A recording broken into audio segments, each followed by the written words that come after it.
Hiya, I'm Claire Williams. I'm the Regional Secretary of UNISON in the Northern Region. And I just want to welcome everyone to this being streamed live, Northern UNISON Region and Show Racism the Red Card, Challenging Racism meeting. I think, you know, we've got a magnificent panel with us tonight, and I'll introduce them shortly. But I think as the Regional Secretary of UNISON, I just want to say, I think this is absolutely the right time for us to be holding such a meeting. We know that we've got a lot of political challenges in the country, and sadly what we're also seeing is a rise in racism and hate crime, and we come together, I think, in that context to talk about, from a UNISON perspective, what we're doing as the largest trade union to support our members and others, both in their workplaces and communities, in making sure that people can go to work without being subject to racism, and actually that we're being very proactive around supporting people in all the challenges that they currently face. Our relationship with Show Racism the Red Card is an absolute priority for us in the region, because we believe very strongly, and we know that by working through education, that's how you can engage with people and change beliefs and mindsets. So in that context, I'm really pleased that we've been able to organise tonight's event. Without further ado, I'll quickly introduce everyone. I'm really pleased that we've got Nikki Ramanandi with us, who's the elected regional convener for UNISON in the region. We've got Terry Johnson, who's our UNISON anti-racism lead. We've got Jed Grebbie, who's the Chief Executive of Show Racism the Red Card. We've got Shaka Hislop, who I'm really pleased has been able to join us, who's the Honorary President of Show Racism the Red Card. We've got footballers, Curtis Fleming, we've got Steve Howey, we've got Gary Bennett and Olivia Bernard, which is just a phenomenal panel of people. So I'm conscious of time constraints. So Nikki, I'd like to ask you, as our UNISON regional convener, just to say a few words of introduction, and then we're going to ask Shaka Hislop to share some of his thoughts and current experiences with us. Hi, thanks very much, Claire. As Claire said, I'm Nikki Ramanandi. I'm the regional convener for UNISON. I am the first Black regional convener within this region, so it's something I'm immensely proud of. The work we do with Show Racism the Red Card is superb. I have to say, from its foundation, we were there supporting the organisation. And for UNISON, equality runs through us like a thread. It is exactly what we're about. I think we know inequalities exist still, both in the workplace and in our communities. Clearly, we are key in workplaces trying to challenge that. We're key in communities. The COVID pandemic has highlighted those inequalities. The impact on our Black members can't be underestimated. The impact of Black people in communities can't be underestimated. And I have to say that the fact that we're still talking about police brutality and brutality across the world against Black people in 2020 is a shame. I was brought up in the East End of London at the height of the NF, and people were fearful to walk down their street because of the colour of their skin. We thought those days had gone, and they haven't. So, you know, the work that Black Lives Matter is doing is absolutely phenomenal. You know, the support that we need to continue to give is really important. And I think the work that our players do in terms of Newcastle past and present is exceptional. You know, those chants that we can remember from the 80s, they've gone, and that's because of the work of Show Racism the Red Card. Claire mentioned around education. Education is at the heart of tackling racism, ensuring that we're talking to people, whether they be, you know, young children, people in a secondary setting, whether it's in a workplace, you know, giving people the confidence to tackle racism is absolutely fundamental. So I think, you know, today it's going to be a really good event, and I hope people enjoy it. Thanks very much, Claire. No, thanks for that introduction, Nikki.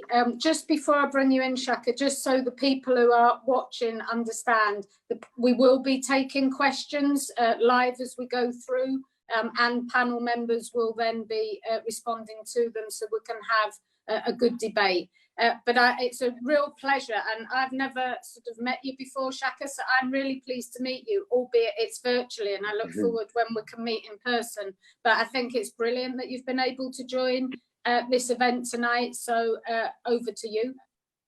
Thank you very much, Claire, and thank you, Nikki, and thanks to UNISON for your continued work in the Northeast, your work in England, and your support through the years. Now, Show Racism the Red Card started some 25 years ago in the Northeast when I was playing up at Newcastle United, and UNISON has been one of our partners probably from its inception. So to sum up our own relationship and the history of Show Racism the Red Card and how it continues to impact lives throughout England, it's tough to sum up in a short space of time. But suffice to say, I'm immensely proud of the work we did back then, and I'm delighted that Steve Howey could join us today. Steve is one of the players, one of my teammates up at Newcastle, who in our earliest days, and Jed would testify to this, in our earliest days, made some of the trips to so many of those schools all over the Northeast for no other reason than we felt it was part of our commitment to our community as footballers to improve that community. And from there, it spread throughout the other clubs in the Northeast, who are all represented here on this call, and to what it is today throughout England, Wales, Scotland, throughout all of Britain. And that's a testament to the work that was done by the people behind the scenes, to the footballers who gave of their time for no other reason than they saw their roles equally as we did, as part of who we were as footballers, as part of our responsibilities to our clubs and those communities who came out to cheer us every single weekend. We've now found ourselves, after some 25 years of doing sterling work that at times underappreciated, but we continued. Now I feel we find ourselves at a crossroads because of the Black Lives Matter movement, because of the groundswell that you saw here in the US. And just so everybody is fully aware, I'm now living in Boston, northeast of the US. So I've come from northeast of England to northeast of the United States as home, and to see where the movement of racial equality has brought us and how it's impacted our daily lives today, more so than I think at any point, certainly since our own founding some 25 years ago. And it speaks to the breadth of experiences of Black people in Minneapolis, in the US, in the UK, and throughout the world.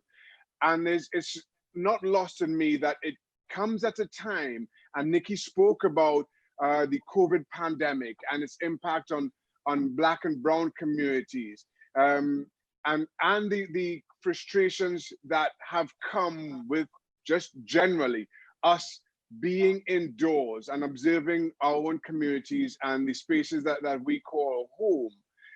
And then we are impacted with the length and breadth of the Black, Asian, and minority ethnic experience in major countries. It started with the vigilante hunting of Ahmaud Arbery out for a jog.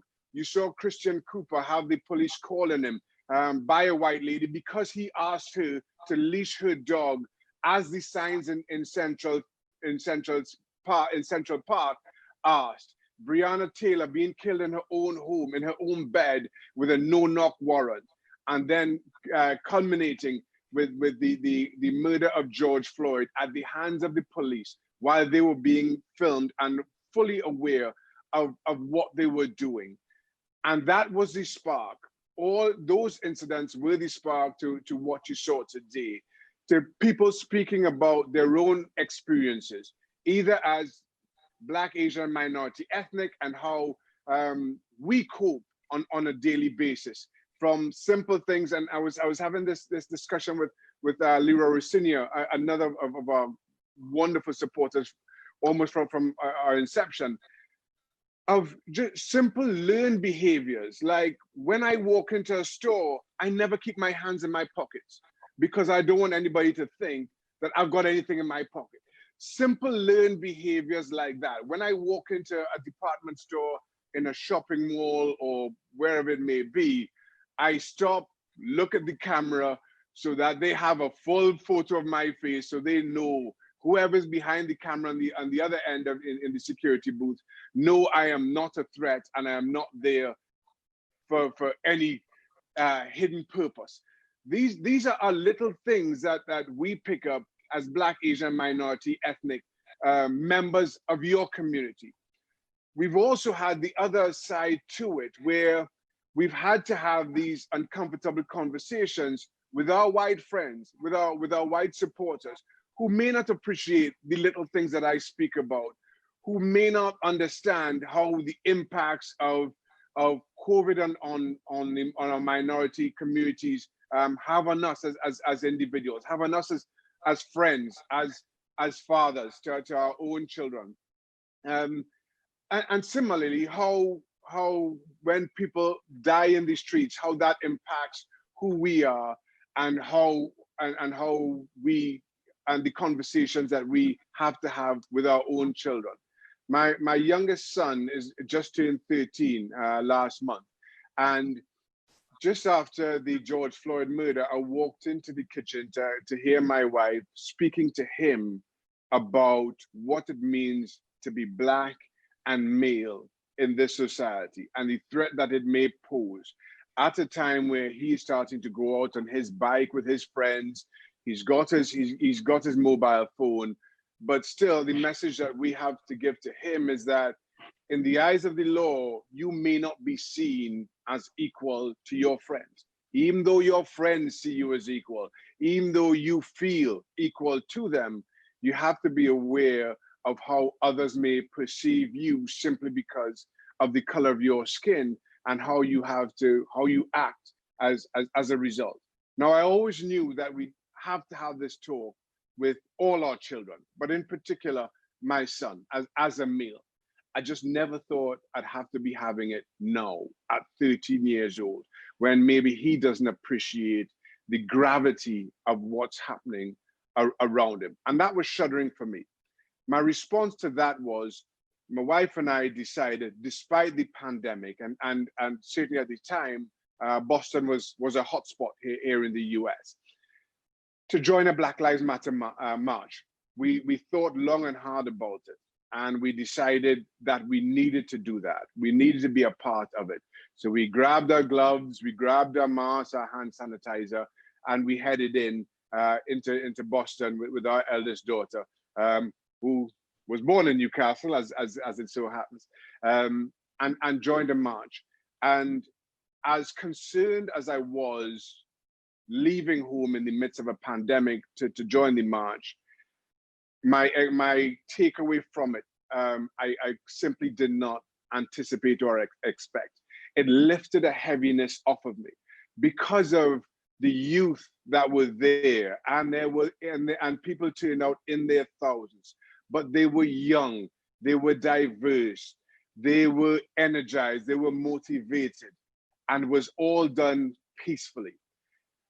And that for me said that the march, it said a number of things. It said that the movement was in good hands, that young people and people across every single spectrum appreciated what it was for Black lives to be held equal to all else.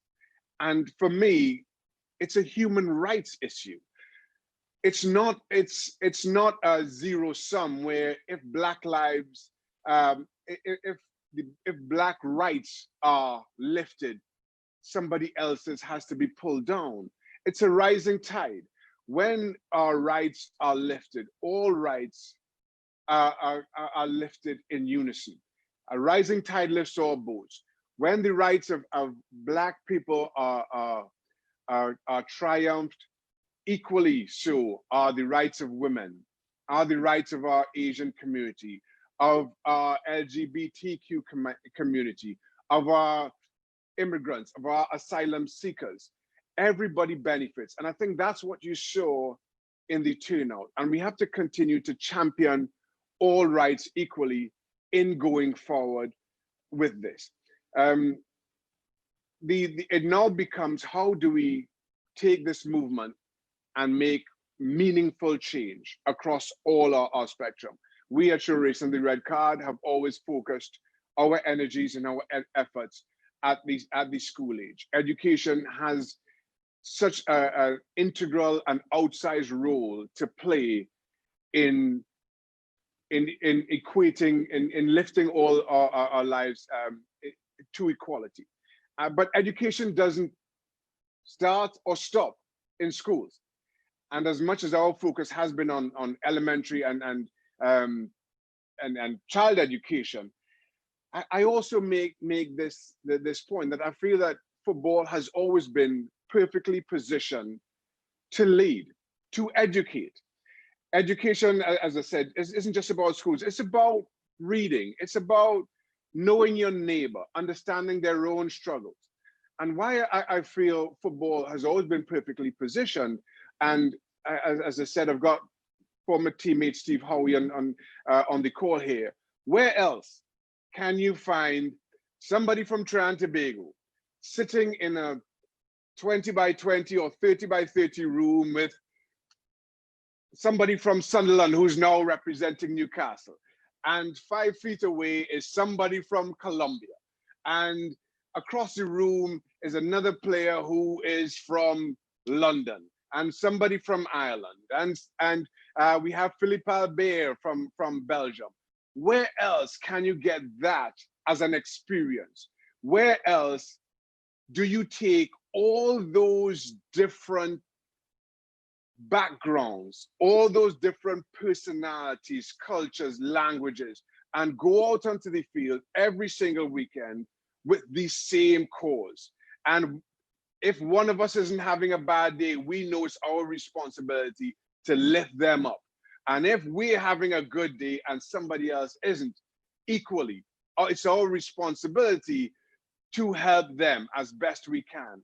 And that speaks to the moment that we are in now. That speaks to the movement and how I think we need to continue to approach in going forward. So I'll turn it over because I know we have a lot of questions. And as I said off the top, given our 25 years of history, I can keep going. But I will close by just again reiterating the efforts by everybody on this call, the support by UNISON. We would not be here without you, and we won't go very far without you in the future. So thank you very much for that, and let's continue doing the good work that we always have. We have always been making a difference, and I think now more so than any other time we can make an even greater one. Thank you very much. Thank you for that, Shaka. That was absolutely brilliant, I have to say. And for me, you know, as somebody who has been active in trade union work my whole adult life, what you've touched on there about how football brings people together, you know, we have to bring people together. You know, we are all human beings, and that international solidarity and that seeing each other as equal people who all deserve to be respected and have a good life is something that clearly are values that we share. That was brilliant. So I think, are we, Terry, now, keep me right, are we going to ask some questions and get some panel members and others coming in? Yeah, that's right, Claire. I can go to the first question. The first question we have has come from one of our UNISON members. It's from Miriam Mafembe, and she's the chair of UNISON's Regional Health Service Group in the Northern Region. She says, racism and discrimination are at the forefront of public attention following the growth of the Black Lives Matter movement. Discussions about systematic injustice are taking place everywhere. The recent Channel 4 programme featured a school that tried to end racism. And SRtRC and the Red Card does fantastic work in schools with young people, but how important do the panel think it is to challenge racism and discrimination at a young age?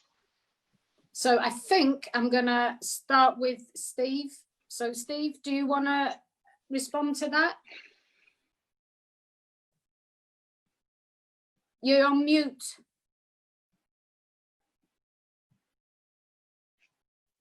I've seen firsthand when we've done, you know, when we've gone into schools and we've done classes with the children.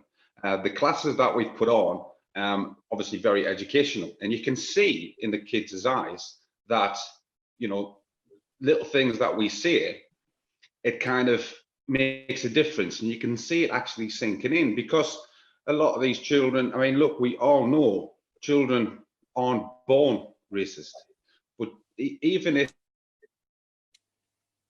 you can't, even if you've got a mum and dad that you don't perceive, or anybody perceive, or them themselves perceive themselves as being racist, you know, little things like, you know, your local shop of where you live, it could be owned by somebody not from your background.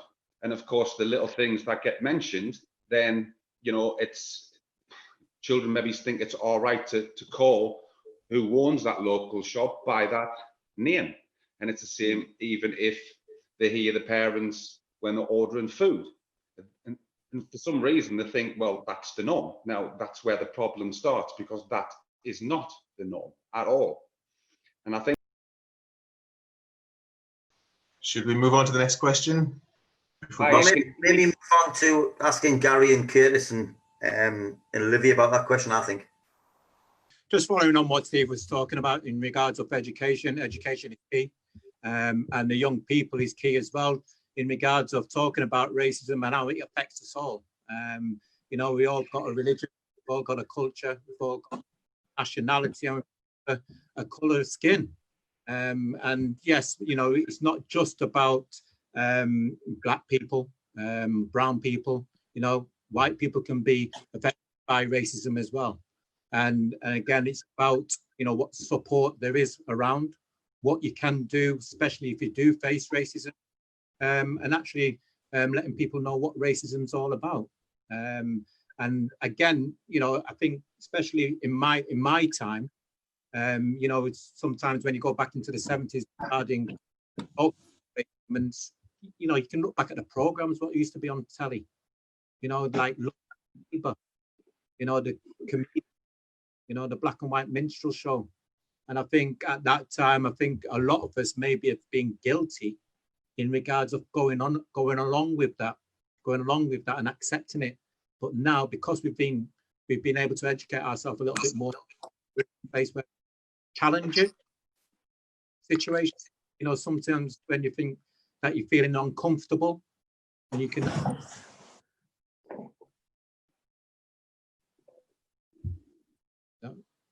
No, absolutely. Have we got? Can you hear me? You're back perfectly, Steve. It's good to have you back.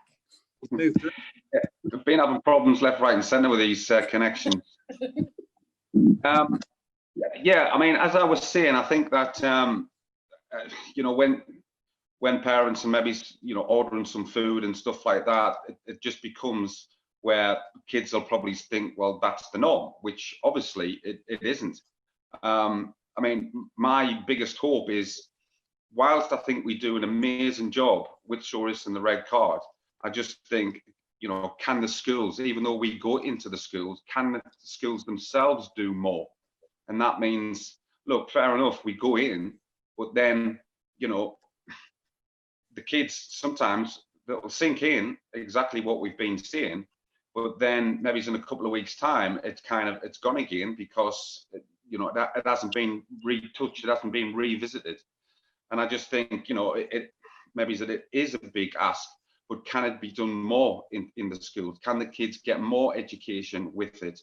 You know, rather than just a kind of a one-off thing that SRtRC and the red card do by going into schools or meeting them at football grounds and talking to them and putting on the different things that we do, because you can see that it makes a difference. Now, every single time I've gone to either a school or a ground to do these things, I always sort of say to the kids of what you've learned. I always use the analogy of pebble in the pond. Now, if you throw a pebble in a pond, there's a ripple effect. Now, that could be a positive effect or a negative one. And I'm saying to the children, listen, you've heard what you've heard today. Hopefully you've took it on board. Now, can you be that pebble in the pond where you can therefore, you know, reach out to other people and basically tell them what you've learned, and you be kind of an educator as such. Like that's not right. But I think if we can do more and the schools can do more, I think that is a huge help, because we've got to get into kids a lot earlier, because we all know that kids, you know, take on so much information. It's quite scary, really, but we want to give them the information which is the right information, and for them to actually know themselves what is right, is wrong, what is right and what is not right. And obviously racism, there's no place in it. Unfortunately, we're in a position where it's never ever going to be eradicated, but we're giving ourselves a very good chance that we can change people's perceptions of other people, yeah, if we do more in schools. Yeah, absolutely. And I do think the work that Show Racism do within schools and also in communities, and I've been at community events with yourselves, and it does change people's understanding, and sometimes it's about challenging some of the misinformation and the lies that are around at the minute as well, which is why education from our perspective I think is so fundamental. So thank you for that. Terry, what was the next question? The next question is coming from Doreen Chananda, and she's a registered mental health nurse working in Gateshead. She's asked, as frontline workers, how do we challenge indirect racism at work, where Black staff members are sometimes treated differently from the rest of the staff, such as being asked to work on COVID wards more often, being excluded in team activities, and in general, higher expectations, or having higher expectations of Black staff? Nikki, are you going to lead off on this, or? Yeah, I can. So yeah, I mean, I have to say that since the pandemic started, UNISON have been absolutely integral in workplaces, working with our colleagues around risk assessments to ensure that our Black members are as safe as possible. So we've made sure that where risk assessments are taking place, that we've been part of them. We've been on walkthroughs on wards, we've been on walkthroughs through buildings to make sure that where we've got Black members working in workplaces where there's particularly, you know, high amount of COVID, that they're kept as safe as possible. We've been at the forefront of ensuring that appropriate PPE is there for our Black members, but also, you know, getting employers to realise that there is something that is needed within risk assessments that talks about Black members, and ensuring that as much is done to keep them safe at this time. I don't know if you've got anything to add to that, Claire?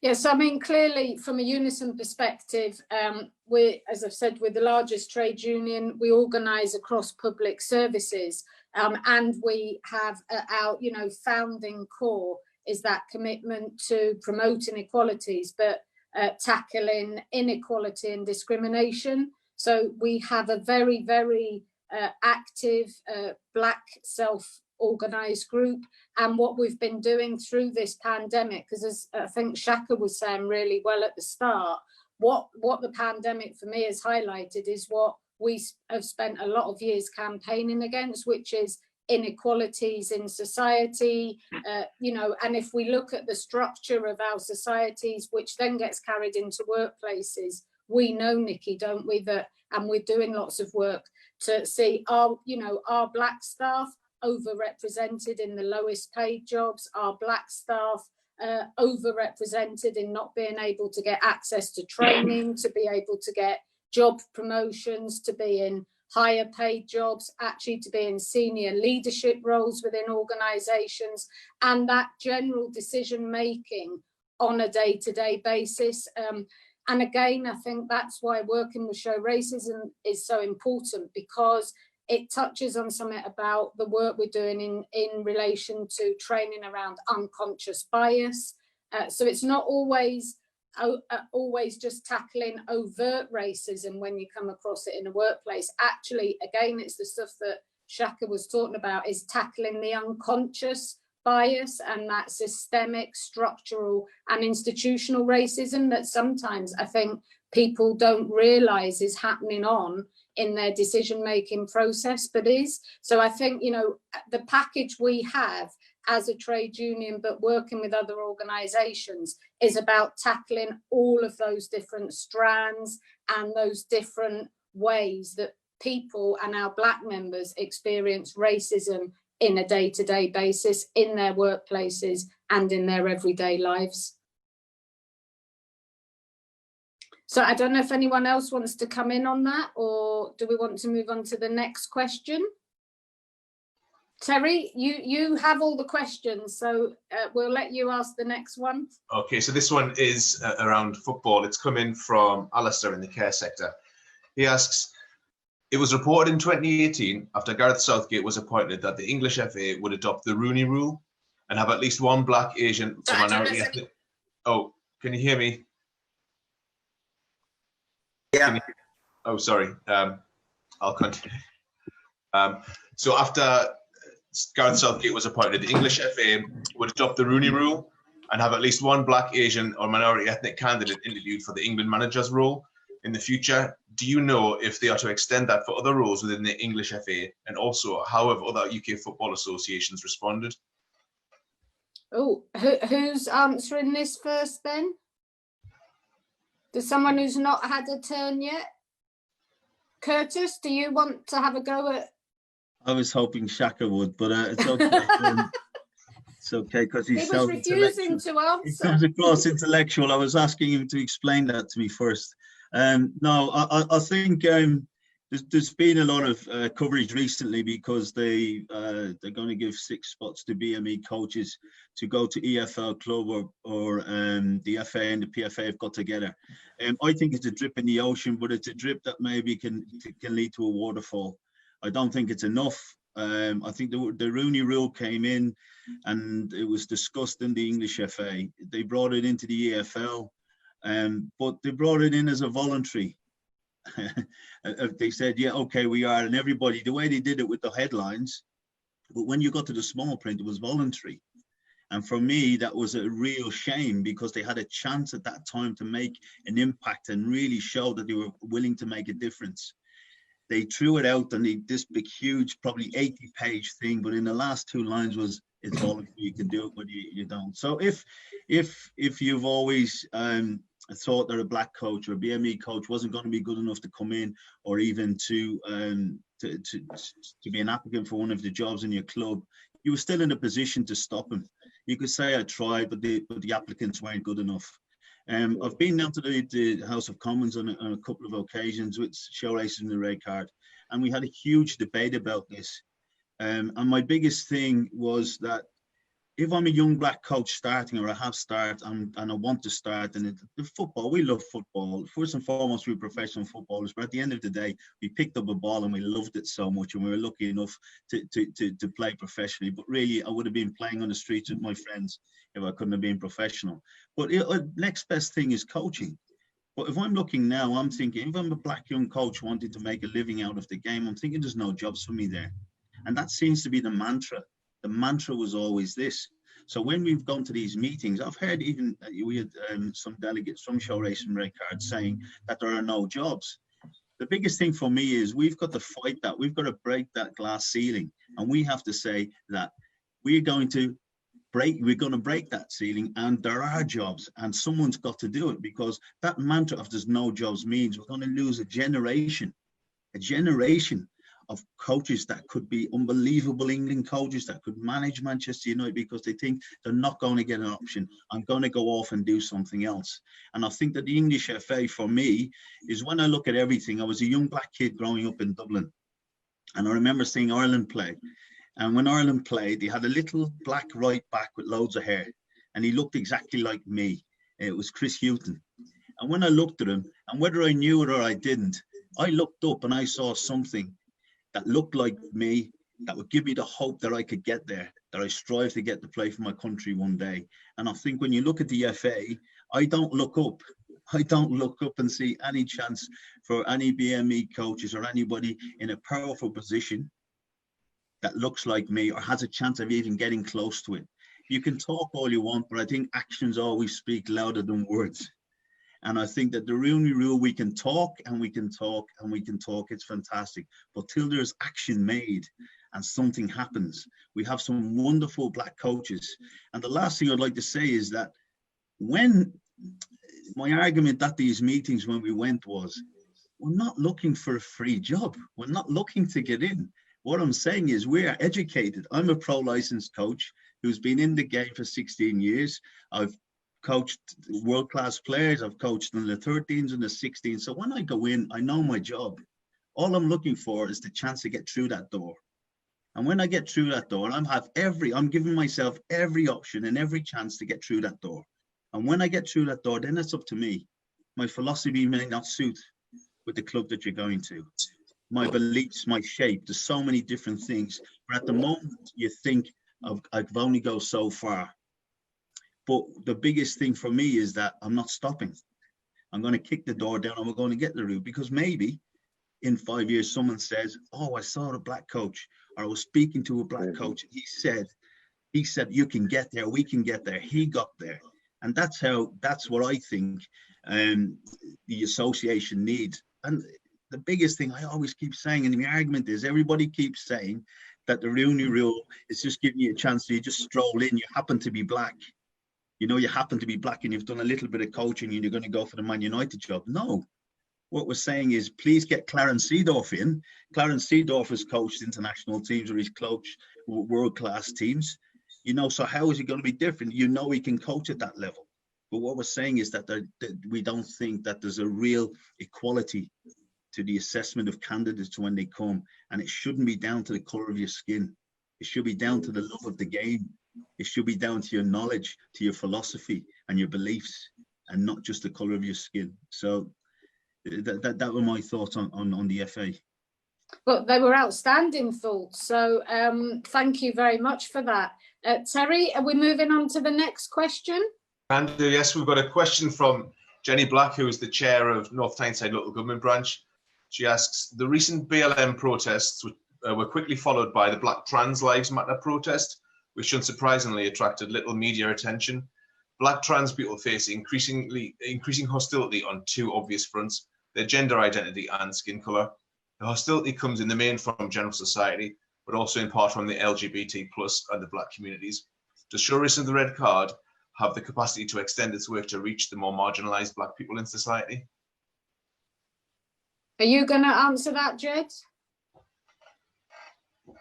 I'll try to. Only with the help of UNISON, I think we can do that. We're a small charity in the Northeast, and the remit of fighting racism is a huge one. But you know, we've done work around LGBT rights, and we would want to do work around trans rights as well. I think the key thing here is bringing people together, as Shaka said, and making sure that we are fighting for everybody's rights. It isn't just Black Lives Matter. This is about equality. I think Curtis is given a great example of that, because we have institutionalized racism. We have black people not being given a chance within society, not just in football, but in the workplace in general. And we have institutionalized racism in this country. And we believe at Show Racism Red Card that the time is now to challenge that. The great thing about this current movement is, as Shaka said, it's inclusive of a lot of young people, black and white. And we've always been at Show Racism Red Card great believers, and you don't fight racism through black people fighting on their own or white people fighting on their own. You do it together, you do it in unity. And I've been really heartened to see some of the stuff, even though the stadiums are empty and Premier League football's pretty dull and watching it on the telly. It's great to see, for example, in Anfield, you've got Unity is Strength as one of the banners. I mean, you'd never have seen that a few years ago. Unity is Strength, and the amount of players taking the knee. You know, in cricket as well, I was really impressed, and urge anybody to have a look at our website. An interview with a guy called Michael Hould. I'm not a big cricket fan. Apparently, Shaka is a Jamaican cricketer. Yeah, that's right. Fast bowler. What an incredible 5 minutes he did on Sky yesterday about Black Lives Matter and nailing the myths around it. The only person I've heard speak better than that is Muhammad Ali. He was unbelievable. And I'd urge everybody to have a watch of him. Probably didn't answer the question very well at the beginning, but Sure, it's record do need everybody in Unison to help us. You know, we've tried to make sure that we work around transgender issues and with Unison, and obviously all the key issues that unify the union. And when we, as Shaka said, we're great believers in you fight racism and other equality issues all together. You don't fight one at a time. We're gonna win on all these issues together. Okay, and I'll just say, I mean, from a Unison perspective, you're right, Jed. I mean, our commitment to tackling all discrimination. So we have a self-organised group structure. We do have an LGBT plus group, and I think we'd be very keen to pick up a conversation quite quickly about how we can also do some more work around tackling transphobia and homophobia as well. Okay, Terry, I think we've got some more questions coming in. One's come in from Sarah on Facebook, and she asks, what do you think the North East specific challenges are in terms of fighting racism? That's for Olivia Bernard. Jed says that's for you, Olivia. So over to you. Can you repeat the question, please? Yeah, sure. It's, what do you think the North East specific challenges are in fighting racism? I don't think it's an area problem. I just think, you know, it's, you know, we can talk about the North East, the Midlands, the London area. You know, it's the same across the board and even internationally. And I think we need to be careful as individuals to make sure that we do put a point on education and you know, talk, because communication will give you the opportunity to understand, especially your past, your present, and probably the future. So it's important that, like Jed said, we need to be united to be able to combat this problem. You know, if it's not just the problem of Black people, I think it's everybody who's got to pull together to make sure that we do live for a better life, and we have kids, or we will have kids, and they need a better life, because at the minute it is you know, it's quite doubtful. I do feel sorry for my kids at the minute, because they don't understand a lot, and you know, I spend more time talking with them at the minute to try them to understand, you know, that there is racism, but we're all together to try and make a better place. But even myself, when I'm telling them that, you know, I've got a bit of a break, because I don't want to say too much, because I don't want them to be disappointed. So it's a difficult period now, but it's a period that will allow us to get together and combat and conquer, you know, and do a lot of things. Yeah. I hope I was good enough. Was that a good answer? Claire, you need to unmute. Sorry, so I was saying you were outstanding, Olivia, so that was more than good enough, but I didn't know whether Nikki wanted to add something just from a Unison Northern Region perspective. Yeah, I mean, I think I just start by saying, I think that actually, you know, and I absolutely, Olivia, I think, you know, in terms of it's a global issue, it's not necessarily a regional issue, but actually when you look at our region, it's the few, not the many, who have those views, and that we're a region that should be immensely proud that we've got really strong multicultural links, and we've got those because we're open and because we're not hostile. And actually, we should be really proud that every time the NF, the BNP, the Football Lads Alliance have tried to take over our city, we've united and we've said, actually, you're not welcome here. And you are the minority and you are the few. And I think we need to hold that dear to ourselves. And I think that will really help us in terms of, you know, combating those views, because when we're positive, it gives us that positivity.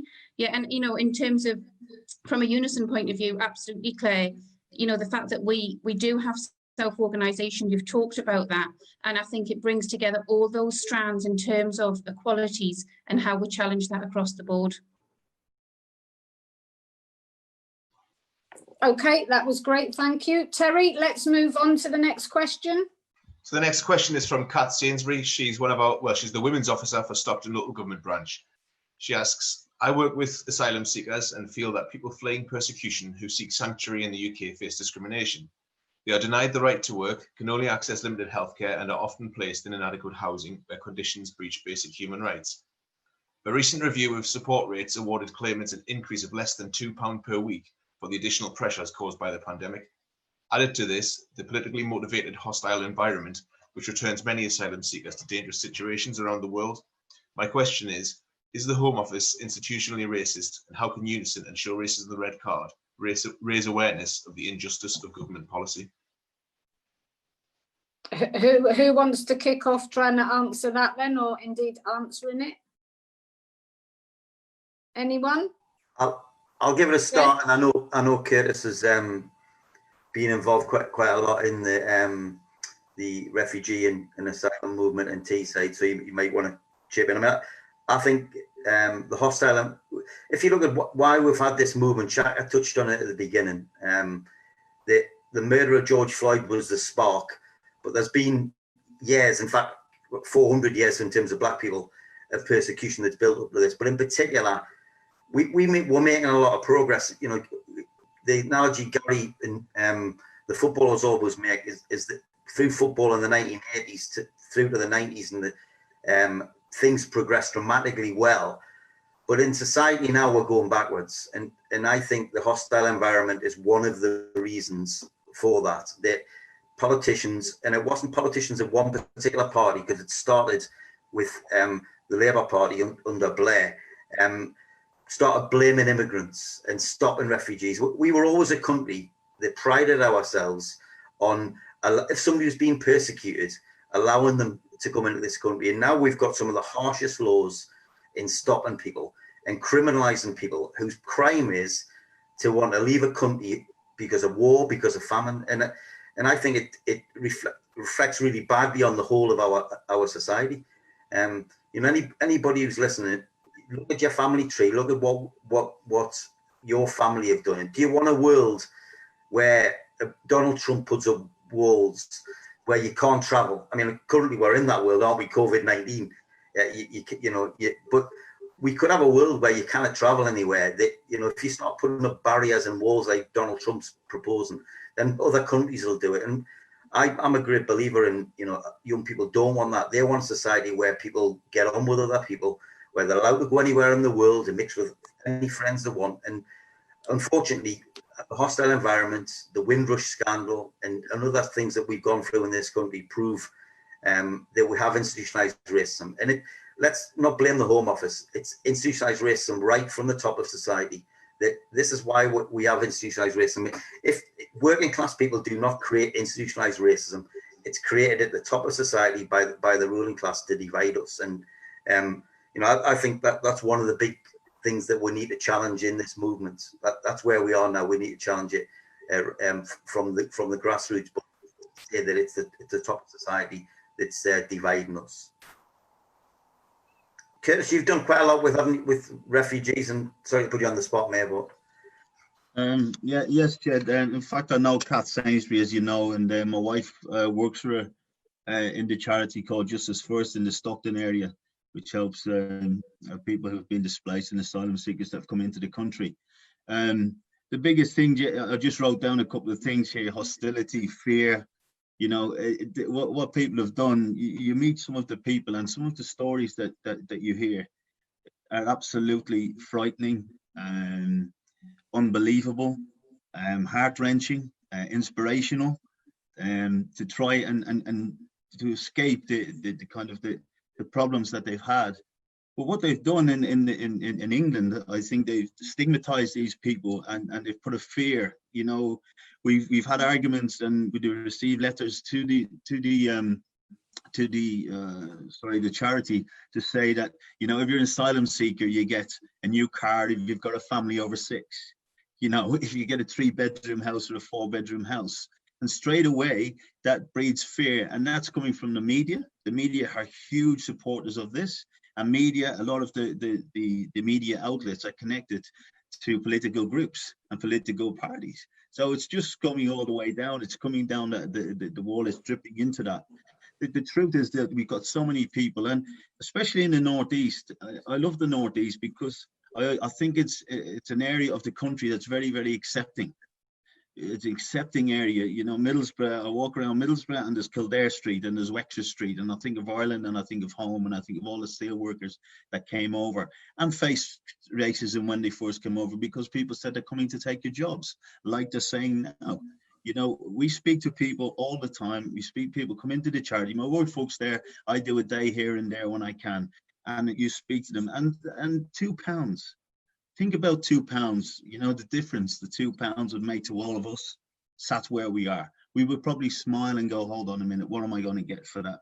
Some people are being given £5. We hand out £5 on a bag of food on a Friday to people that can't. They've got children, 3 kids, £5 on a bag of food. And people are saying they're coming here to steal our jobs. You know, if they're not stealing our jobs, where are they getting the money from? They're thieves, you know. And so again, you've got this picture painted. And really, it's education. And we go back, it keeps going back in that circle because it's really, there's no education. The reading things that people want to see without even speaking to an asylum seeker, to even speaking to a black person, to even speak to someone from, you know, that is Muslim. That's the biggest problem that we've found. What we would say is that I think Kath is right. I think there is an institutional racism, but I think that is in the whole high echelons of most of the big companies and political parties in this country. And I think that at the end of the day, you can come in, we'll accept you, but please, to get votes to keep us where we want, to go and protect ourselves, they will spread fear. And I'm telling you now, you come down and you spend a day working with my wife or Kat Sainsbury in that place, and I'm telling you now, you would absolutely change your whole views. But to educate yourself takes time and it takes a willingness. So we can talk about kids and we talk about adults and we talk about education. I haven't stopped learning. I'm still learning now. I said to Jed, that show racism, the red card changed my life. I said that, Jed, if you remember, and people were saying, oh yes, that's a great, yeah, you're just building your charity. And I said, no, because you've educated me. I've come from Dublin. I knew what racism was because I'd experienced it, but I didn't know exactly where it came from and the difference I could make. And now, you know, I'm 50 years old and I'm learning every day. I'm learning from my daughters. Shaka was talking about his 13-year-old child. I've got a 15-year-old child that demanded that we go and take the knee in Middlesbrough Town Centre. And it was something that I was really, really proud of. And I thought, wow, what a different generation. All the generations now. I thought she was into hair and nails. Sometimes we don't give them enough credit. We don't give them enough credit on the change that they can make, what they understand, what they know. Once we listen to them, I think they can change the world. And that's what's inspirational about everything that's happening at the moment. That was inspirational, Curtis. So thank you for that. And I think, you know, a theme through this whole discussion is about ultimately we are all human beings, and that's how we need to bring people together. You know, I'm with you when you see the desperate lives that people are fleeing from, and then, you know, drown in the Mediterranean Ocean, or we know that people who just want to keep power and control will say they're coming here to take your jobs or so on. We've got to bring people together, and we've just got to always be starting from we are all human beings and we all deserve to have a decent life. And, you know, let's not allow people to cause that division. And I think, you know, for me, the other element is particularly in public services, and we've seen through this health crisis, actually the NHS and care services wouldn't be able to function without migrant workers and overseas staff.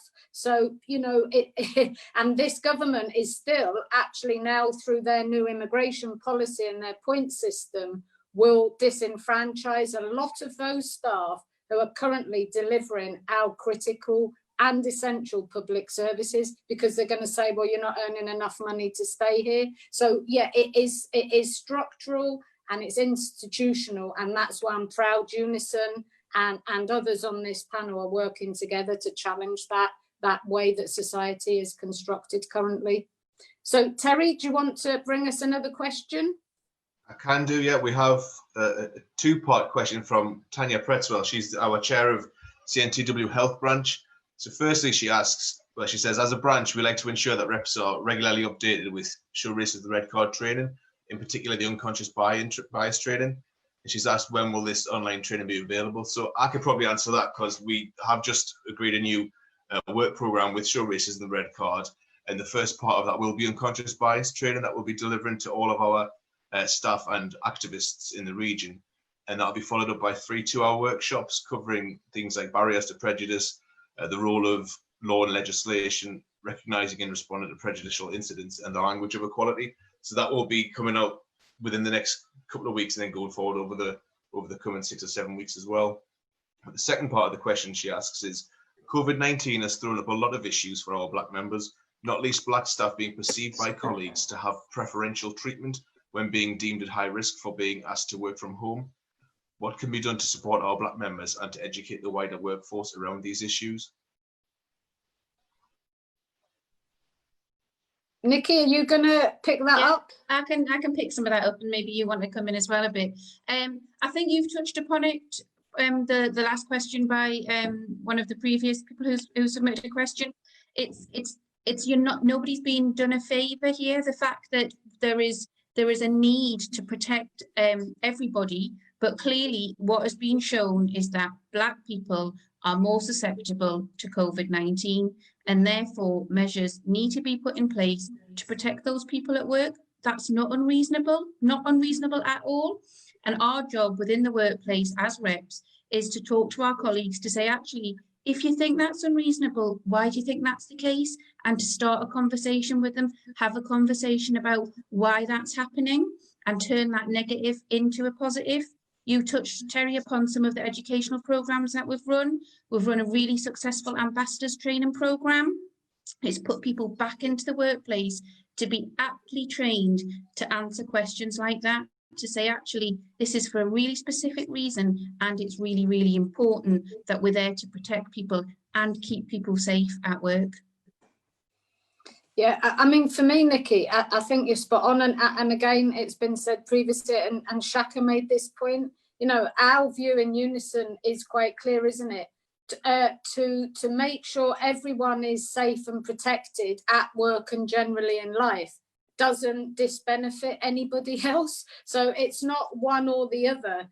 You do actually improve everyone's life if you eradicate discrimination and you start to say to people, trying to give that person a better experience at life isn't at the cost of your experience being reduced. Actually, we're bringing everybody's general experience and way of living up, and that's the approach we take.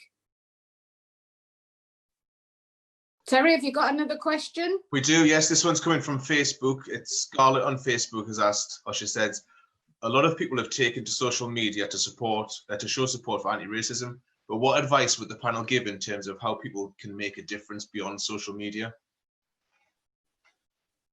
Who wants to take that? Shaka. Well, I'll go. I'll volunteer because I was certain that Curtis was going to volunteer me anyway. So I thought I'd beat him to the punch. I think that's a fantastic question, because everybody's wondering where do we go from here? Once as I like to say, once we do stand up after we've taken the knee, what's the next steps? And I think, you know, from little things like having those, as we keep calling them, those uncomfortable conversations with those around us about our each other's experiences around race and around racism. Supporting BAME businesses is another way that I think we as individuals, where we buy our coffee or tea in the morning, do the people who run these businesses think like we do and have the same values as we do? Right? there's real strength in that kind of economic empowerment, and that those are just some of the things that we as individuals can do.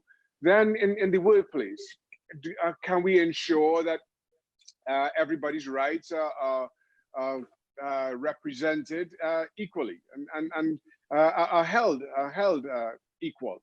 Those are some of the bigger conversations that you can have in the workplace or with your boss. So there's any number of ways that we can continue to have an impact. When Steve was on, he was talking about some of the interactions within your own communities and community shops and the name calling. And I think one of the big takeaways you see from what's happened over the last couple of months, just in terms of name calling and the banter, as was often put back in the day, is how that can have long-lasting impacts in behaviors and in psyches. I spoke about my own learned behaviors and not putting my hands in my pockets when I go into a shop or anything of the sort. Jed spoke about Michael Holding and his presentation on Sky. Was it yesterday or this morning? I'm not sure. I'm just kind of giving our own time differences. But he spoke about the lady Amy Cooper, and that's the first time in all the interviews I've actually called her name, who was the white lady who called the police on Christian Cooper, nowhere related, but he was the black bird watcher in Central Park. And I think it's key to keep in mind that Amy Cooper, working in an investment banker, I think she was, in one of the most diverse cities in the world, in New York City. And if her own descriptions of herself were, she's not racist, but yet still her learned behavior is that if at all a black man questions me or challenges me, it is okay for me to call the police regardless of what that challenge is. That is also a learned behavior and is also a spillover from the name calling and the banter that we kind of accepted and swept under the carpet some 20 years ago. And so you see the impacts of those things. So challenge those norms, because we're seeing the bigger impacts that they can have. Absolutely. So are we, I think, we're nearly at the end of our time, aren't we? Is that right, Jed? Yeah, we've got about 5 minutes left, I think. Okay, but we'll take one more question, and then if anyone wants to say a final concluding remark, they can. So have we got one more question, Terry? We do, yes. The last question we have is from Alex Tan, and he's a senior fraud investigator with NHS Counter Fraud. He's one of our members, and he asks quite simply, well, it's not a simple answer, I don't think. How do you stop people from seeing colour before you see the person? Can I let me jump in here, Terry, because I think that is something again that our discussions have changed over recent years. And another throwaway line that's been accepted was, well, I don't see color. And well, first of all, I think that's definitely disingenuous. And secondly, I want you to see my color. I want you to appreciate my struggles. I want you to appreciate some of the things that we've all spoken about, and I won't go over again, that are part of my own daily life. I want you to appreciate that for me, I believe law enforcement sees me as guilty until proven innocent, when it's supposed to be exactly the opposite. I want you to appreciate a lot of the things that make up my daily life. And you know, just because I smile and I carry on as though they aren't there, doesn't mean that it's to be taken for granted. Can I just say, Terry, as well, I think it's a brilliant point, Shaka, and I think that's why Show Racism the Red Card has been so groundbreaking over the years, because we've used football. When we walk in, sometimes people don't look at the colour of our skin. They think about what we are. The footballers sometimes got us through doors that we shouldn't have got through, and give us a chance to speak to people that we couldn't. So we ended up meeting people who were football fans around the world, and the first thing around the country, and the first thing they would do would look and go, oh, Shaka Hislop. They weren't looking at Trinidad. They weren't thinking of black. They were thinking footballer. Well, what's it like to walk out in St. James's Park? And what we did is we were out to share our experiences and give people the opportunity to talk to us and to meet us, where sometimes they wouldn't take that chance. They would veer away, or they would, because we weren't footballers or we were from a different area or a job that people didn't know. So it's built on that, but we've used that. Now what we're trying to do is we're trying to say, let us just walk in the door anyway. It doesn't matter what my job is. If you ask me the question, maybe we're both Newcastle United fans. Who's your favorite player? We might support. We might have the favorite player. We might like to go on holiday in the same place. And I think that's something again that comes back to us is education, and it's asking the question. Hello, how are you? Society. Hi, how are you? Instead of being prejudged. How hard is that to do? How hard is that to do? Why should the color of somebody's skin or the gender or the religion or the nationality scare you that much that you can't say hello? Give somebody a chance, and it's not that hard. It only takes a second to say hello, and then we can see what the difference is after that. I totally agree, and as well, we need to start probably with the the stop of the stereotyping people. Somebody who's got glasses is clever. Somebody who's black must be fast. Fast runner, and I understand people, and it's almost natural to think like that because I do it myself. But we need to start stopping ourselves from going any further. And I think that's where most people don't stop, and they're still thinking, and it gets to prejudice, and they start. And I think it's important that we kill that stereotype at the very early stage. Yeah. Absolutely. Is that nearly us then? We finished the questions. Is there anyone on the panel who wants to say any final remarks before I say something to draw the meeting to a conclusion? Nikki? Yeah, I don't want to say anything that you might say though, because I know what you'll do, but at least we're not in the same house. So, but no, I just think I have to say in terms of this kind of event, it's the first one I've done. I'm really pleased the first one I've done is with Show Races and the Red Card. The panel have been superb. You're really unbelievable. Like, wow, in terms of the contributions and the point, absolutely, Shaka, Curtis and Olivia, about owning that. I'm immensely proud of my heritage. I'm immensely proud that I'm half Indian. I don't want to hide that, but I don't want to be discriminated against because of that. So yeah, it's just like a massive thank you from me in terms of being a convener from Unison. It's been superb. I'll jump in. Sorry, thank you very much. I'll jump in here, Claire, if you don't mind. Just on the back of what Nikki said, and Curtis touched on it when he was speaking about the question as regards the Rooney Rule. And there's a South African comedian, Trevor Noah, who has a TV program over here in the US. I'm not sure how popular he is in England, but I heard him put it like this, and I thought it was perfectly summed up. To both the points made by Nikki a minute ago and Curtis earlier.